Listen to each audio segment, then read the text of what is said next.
tous, j'espère que vous allez bien. Moi ça va nickel parce que aujourd'hui je prends l'avion direction Paris. Je sais pas si ça vous rappelle quelque chose, mais j'ai fait une même vidéo exactement comme ça, mais la dernière fois c'était avec French Bee. Et oui, et cette fois nous allons prendre Air France. Et oui, ce sera la première fois que je prends Air France. Décollage à 21h et arrivée à Paris-Orly à heure locale 6h30. Et nous allons prendre un 777-300ER si je ne me trompe pas, immatriculé F-GSQP, en espérant que ce vol se passe très très bien. C'est pas une vidéo comparative French Bee et Air France, mais c'est plutôt pour voir les points positifs et les points négatifs. En tout cas, j'espère que tout va bien se passer, mais pour l'instant, tout se passe au mieux et je vous embarque avec moi.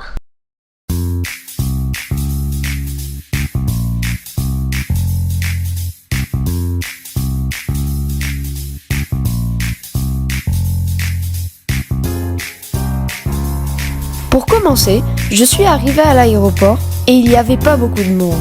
Mon vol était prévu à l'heure.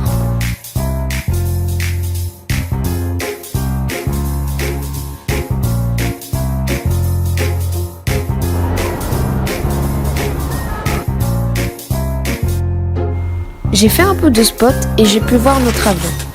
Je suis arrivée dans la salle d'embarquement et comme d'habitude, elle était blindée de monde. J'ai continué à faire du spot et j'ai vu le Corsair atterrir et plein d'autres avions.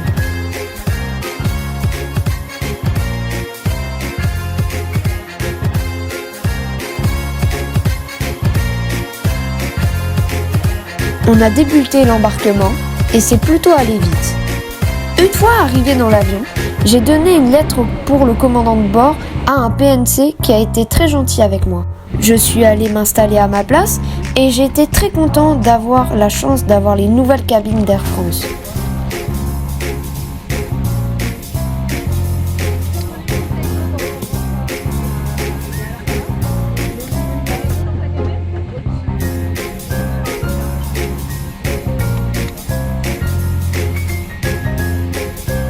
Et surprise, quelques minutes après, une hôtesse est venue me voir pour me dire de venir dans le cockpit.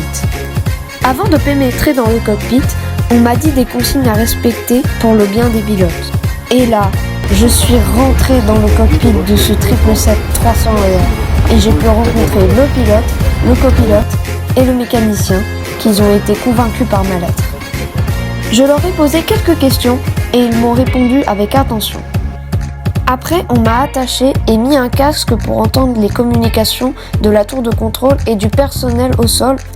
L'avion a repoussé et après, ils ont démarré les moteurs. Avant de pénétrer sur la piste, nous avons vu un avion d'Air Austral immatriculé FOLAV qui a atterri juste devant nous.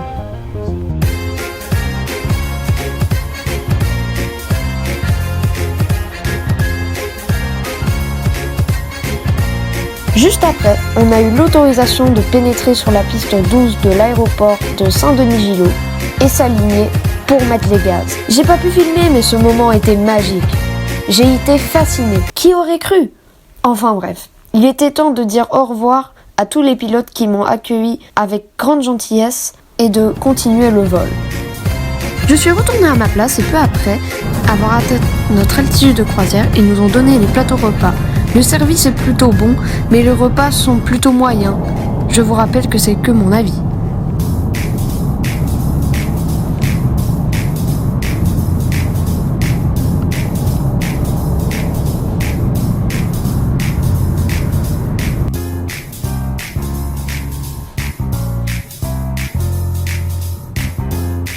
Et la cabine s'est mise en mode repos pour une courte nuit de sommeil, pour juste après voir les Alpes.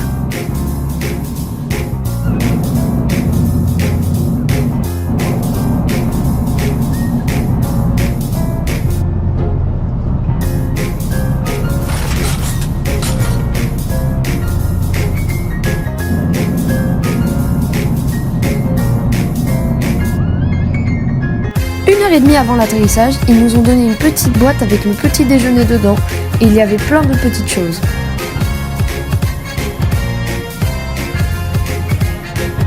30 minutes avant d'atterrir, nous entamons notre descente sur Paris-Orly.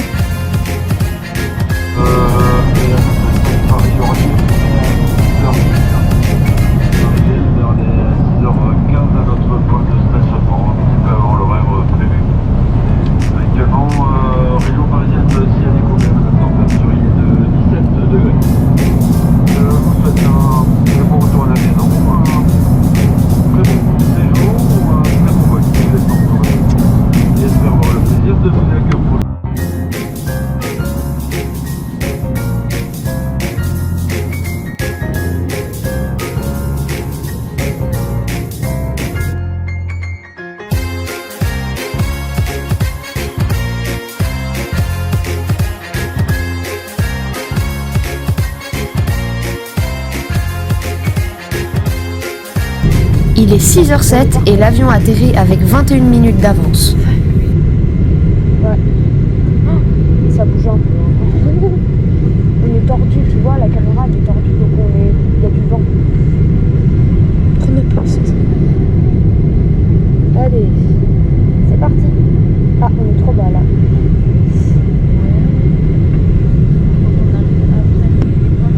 C'est ça. Vache. Attention. Ça va.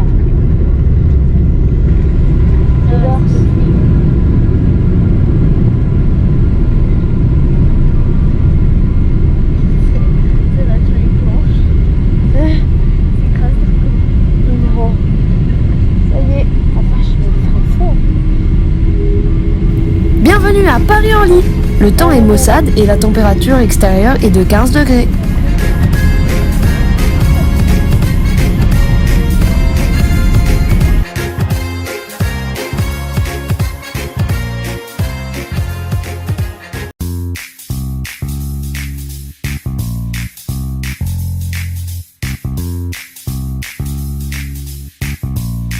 Le vol a atterri sans encombre, mais juste après, on a dû attendre 20 minutes à un point d'arrêt parce que notre parking a été pris.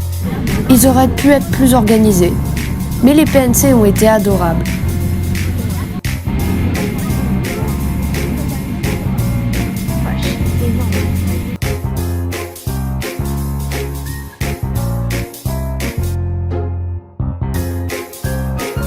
Après de longues minutes d'attente, nous voici arrivés.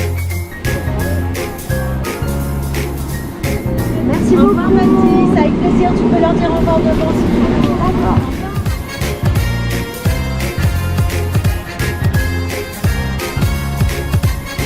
Au final, nous n'aurons eu aucune turbulence et aucun incident pendant ce vol. Donc, Air France, est-ce que c'est bien? Je vous laisse faire votre propre avis. Lâchez-le en commentaire. Et on se dit à plus tard pour de prochaines aventures.